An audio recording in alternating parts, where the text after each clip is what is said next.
Bonjour à tous, je suis Yaï de Yaï Budget. Aujourd'hui, on va parler du plan annuel. Comme je vous ai dit dans la vidéo précédente, il est important d'établir tous les frais, les petits frais qu'on peut avoir dans l'année qui nous causent souci si on les a pas anticipés. Donc en fait, moi j'ai le calendrier de l'année prochaine et j'entoure. En fait, voilà, ce jour-là j'ai un anniversaire, ce jour-là j'ai un repas, j'ai quelque chose pour se donner un petit visuel. Ce qui est intéressant. Ensuite, une fois qu'on a son petit visuel, on passe sur le plan financier. Ici, on va noter tout ce qui va se passer dans l'année. Donc, tous les frais à prévoir en plus du reste. Moi, par exemple, ici, je marque janvier. Donc, on a le jour de l'an. Voilà. Donc, prévoir une petite somme pour acheter un repas, faire quelque chose. En février, j'ai rien en particulier. En mars, donc là, j'ai un gros anniversaire. Donc, je vais marquer anniversaire papa, 60 ans. Donc, ça se fête. Ensuite, en avril, non, je crois pas avoir quelque chose. En mai, donc c'est les vacances. Donc, un petit séjour Espagne. Ça fait pas de mal. Voilà. En juin, j'ai un anniversaire. Ensuite, j'ai le baptême. Et oui, 2024, baptême du neveu. Voilà. Juillet, c'est mes vacances. Donc, on va marquer vacances à la mer. C'est toujours mieux. En août, j'ai encore un anniversaire. Et j'ai également, je vais écrire manège. Parce que c'est là où il y a une grande fête. Et c'est pareil, vu les prix maintenant pour les manèges, autant prévoir sa petite enveloppe tranquille. On n'est pas embêté à ce moment-là. Après septembre, pour l'instant, j'ai rien mis, mais je vais réfléchir parce que c'est vrai que c'est la rentrée scolaire, donc je pourrais éventuellement mettre quelque chose. Parce qu'après, c'est évolutif, hein. Là, on fait une base qui s'adaptera et on peut la modifier encore. Octobre, donc là, c'est les taxes, hein. Pour moi, ce sera les taxes ordures ménagères.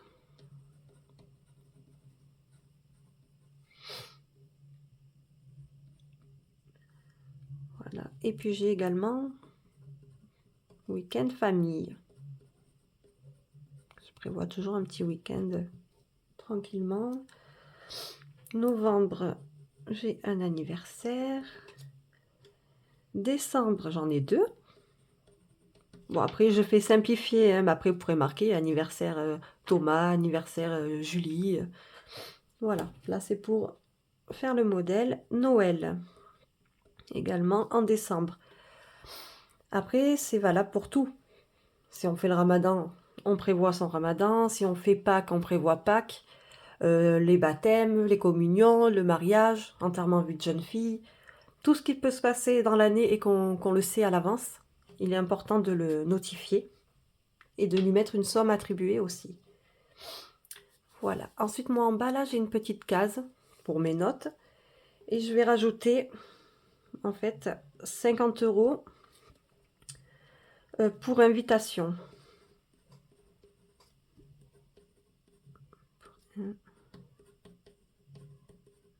Invitation enfant, parce que dans l'année, il se peut que les enfants soient invités à un anniversaire. Donc, je me mets un petit 50 à prévoir.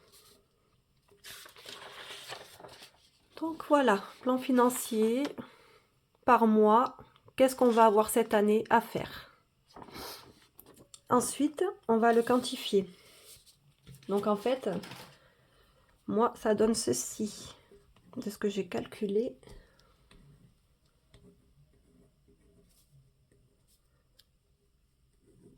Hop.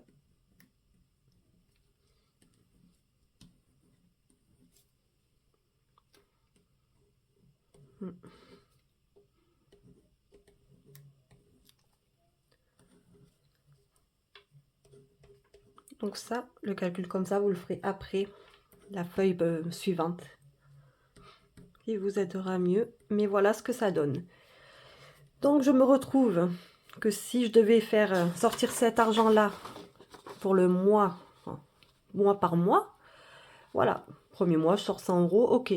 Deuxième 0, mais on a quand même des mois à 350, à 600, 420, comparé au 0 qu'on a à côté. Donc le but est justement d'harmoniser tout ça pour mettre par mois en fait, hein, tout simplement, pour pas qu'on sente les 400 euros. Si les mois à 0, ben, on sort 100, ben voilà, ça récupère. Ensuite, on passe à mes objectifs. Donc là, c'est pareil, par rapport à quand on a fait l'état des lieux de notre relevé de compte, on a pu parler de nos objectifs. Et c'est là-dessus, en fait, qu'il faudra le noter pour le garder avec nous. Donc on avait parlé, par exemple, ne plus avoir de découvert. Ça, je vous rassure, une fois que vous avez commencé, vous allez vite être soulagé de ce côté-là. Et ensuite, faire des économies. Et ça, c'est la même chose. On avait même parlé, du coup, de fonds d'urgence. Mettre un fonds d'urgence, ça, c'est intéressant. À long terme, qu'est-ce que j'aimerais? Moi, ben, je vais marquer faire un voyage. En sachant que, comme je vous l'avais dit, en fait, par rapport à ça, à ce plan, j'ai déjà fait la préparation voyage. Je vais vous expliquer après. À long terme, donc voilà, faire un voyage. Ça peut être un voyage que vous préparez sur un an, parce que vous savez à peu près les prix que vous voulez faire. Si ça serait un tour du monde, ben, c'est fait sur plusieurs années.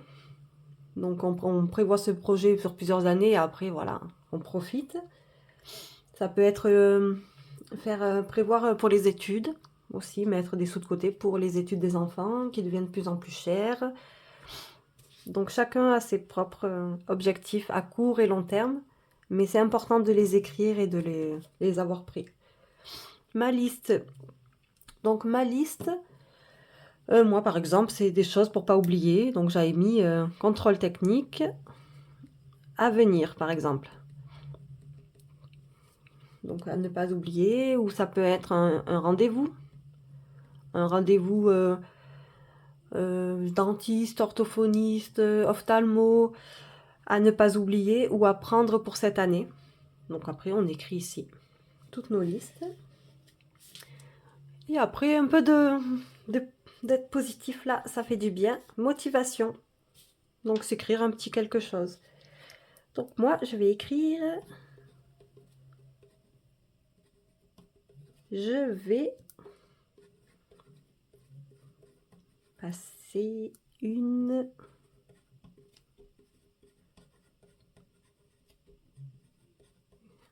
superbe année. Voilà. On y croit, on y est. Ça va le faire. Alors, c'est bien. On a pu définir avec le bilan financier toutes nos étapes. Maintenant, on va marquer les provisions qu'on attribue pour chaque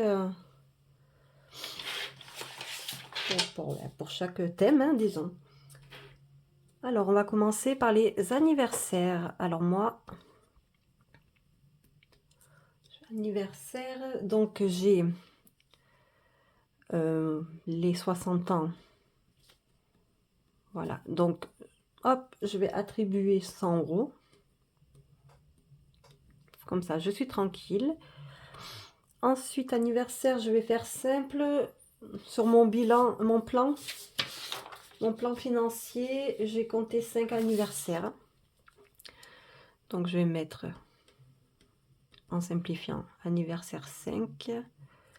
Et je vais mettre 40 € pour chaque anniversaire. Donc voilà, un total de 120 qui sera ici. Et j'ai mis aussi, oui, mes 50 € en bas là, en provision. Donc, je vais marquer invitation. Ça fait partie des anniversaires et mes 50. Ça, c'est fait. Alors déjà, ça me fait un total pour mes anniversaires de 270. Ensuite, Noël. Donc Noël, j'ai marqué, voilà, 40 € on va dire par personne pour 8 personnes. Donc je suis à 320 quand même. Voilà. Le jour de l'an. On va le marquer comme ça. Je vais mettre juste 100 €. Hein. Ça sera déjà ça. Et puis j'ai le baptême.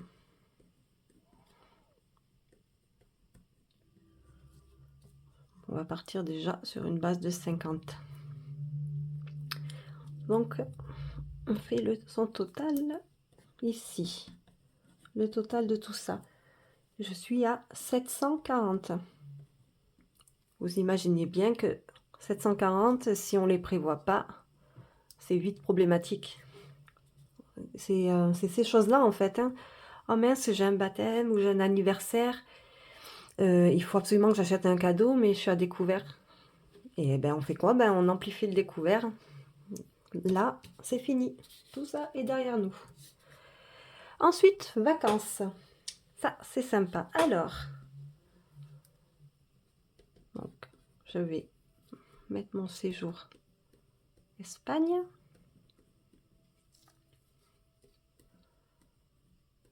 Donc, j'ai compté 350. Vacances à la mer. Voilà, un peu plus large. 600. Week-end famille. Week-end famille, 250. C'est pas mal. Et du coup, les manèges que je ramène ici, parce que c'est tellement devenu cher maintenant, les manèges. Puis après, on s'arrête sur place, on boit un jus, on mange quelque chose. Donc, j'ai prévu 150. Comme ça, je fais profiter les petits. Mon total de vacances, je suis à 1350. Et comme je vous disais, c'est là-dedans que j'avais noté mon voyage, que j'avais pris mon bilan de l'année dernière en fait, que j'ai fait. Et je me suis dit, je vais faire un voyage. Donc, je l'ai prévu toute l'année.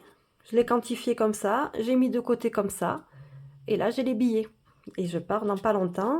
Et je vous laisserai deviner avec quelques images où je serai à ce moment-là. Pour vous montrer que ça vaut le coup de faire tout ça. Après, il y a la récompense. Quoi. Alors ensuite, ben, la case un peu moins marrante, mais il la faut. Avec les obligations. Donc les obligations, bien sûr. Donc, c'est les taxes. Donc, taxes ordures ménagères. Je suis à 160. Je fais une régule. Donc, régularisation des factures. Parce que ça aussi, c'est des choses qui sont vite embêtantes. On pense que c'est bon, on paye tous les mois, on est bien. Et en fait, on se rend compte de quoi? Eh bien, que là, on doit donner 50 €, 100 € de plus. Et hop, ça nous flambe tout le reste. Donc, je laisse 150. Je prévois 150 pour la régularisation. Et après, bon là, je vais mettre mon fonds d'urgence parce que ça me fait plaisir. Après, on s'y tient le mieux possible, hein, mais on fait comme on peut. On va dire que cette année, j'ai envie de mettre 1000 € fonds d'urgence. Ça, c'est vraiment, hop, ton frigo, il t'a lâché. Ou hop, il y a une réparation de voiture et on est vite à des 600-800 € et bien on a ce fonds d'urgence pour éviter d'aller prendre ailleurs et encore se mettre dans des découvertes. Donc j'aimerais 1000. Donc mon total est de 1310. Excusez-moi. Alors là du coup on est encore en septembre, octobre à la limite. Là je prépare mon budget de 2024. Donc ce qui est important, c'est bien de le faire comme ça à l'avance parce qu'il est modulable. Entre temps on peut se dire oh mince j'ai oublié quelque chose et hop on le rajoute avant d'attaquer l'année. Et après on peut l'attaquer à n'importe quel moment de l'année aussi, hein. Mais avant d'attaquer on a le temps de le modifier et de le mettre au plus juste de ce qu'on veut. Voici maintenant notre dernière feuille, la prévision annuelle. Donc là, on reprend en fait tout ce qu'on a écrit hein, sur nos feuilles. Je vais faire du coup, en prenant ma dernière feuille par catégorie, le total. Donc mon total des anniversaires. Donc description.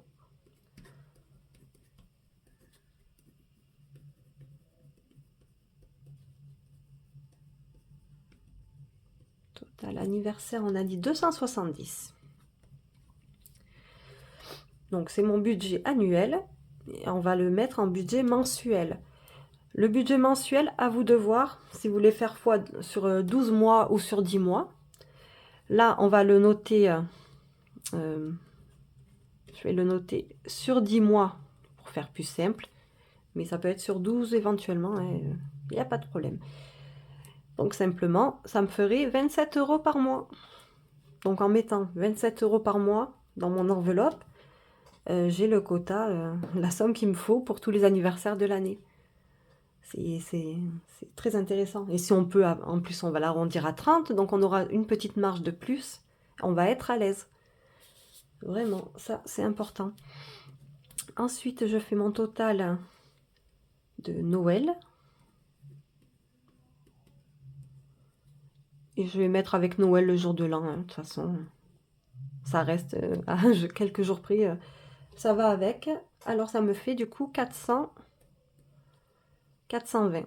Noël, jour de l'an, donc qui me fait 42 par mois. J'ai mon baptême. Baptême, 50 €. Ça me fait 5 € par mois. C'est pour ça que c'est bien de l'évaluer parce que autant je dirais quand même, je pense que je vais m'acheter un habit en plus pour y aller. Je vais prendre un cadeau qui me coûte plus cher parce que je le trouve mieux, donc tant pis. Donc je peux augmenter ma case.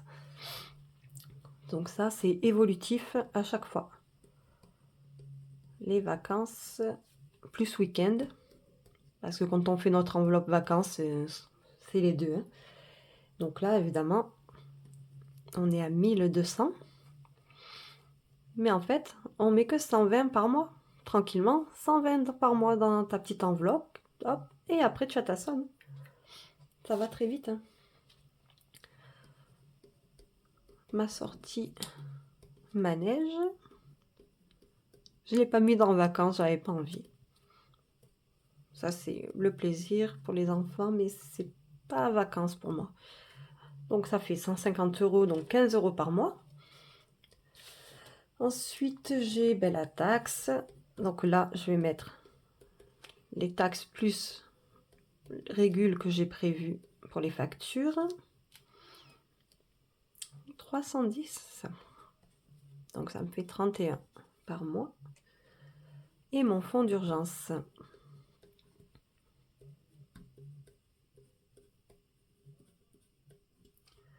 Fonds d'urgence. 1000. Donc ça me fait 100 € par mois. Voilà, je mets 100 € par mois.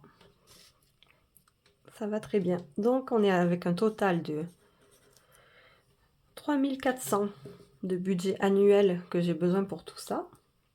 Ce qui me fait 340 € que je mets de côté tous les mois. Voilà. Donc je ne sais pas ce que vous en pensez, mais Moi, je trouve ça très intéressant, en sachant qu'après, on fait notre budget. Et avec ce qu'on vient de faire ici, on a tous les détails. Parce que au moment où on commence nos enveloppes, on va se dire, mais mince, bon, d'abord j'ai une certaine somme, donc bien sûr je fais avec ce que j'ai. Mais en anniversaire, combien je pourrais mettre par mois? Est-ce que si je mets 20, peut-être c'est pas assez? Si je mets 40, c'est peut-être trop? Et bien là, au moins on sait que on met 30. Voilà, ça nous aide à évaluer tout ça. Voilà, ben j'espère que vous avez trouvé ça très intéressant. J'espère que vous allez l'appliquer, que vous allez passer une super année. Et tout ça, quoi. Que du bonheur. Mais merci d'avoir suivi la vidéo et je vous dis à bientôt. Au revoir.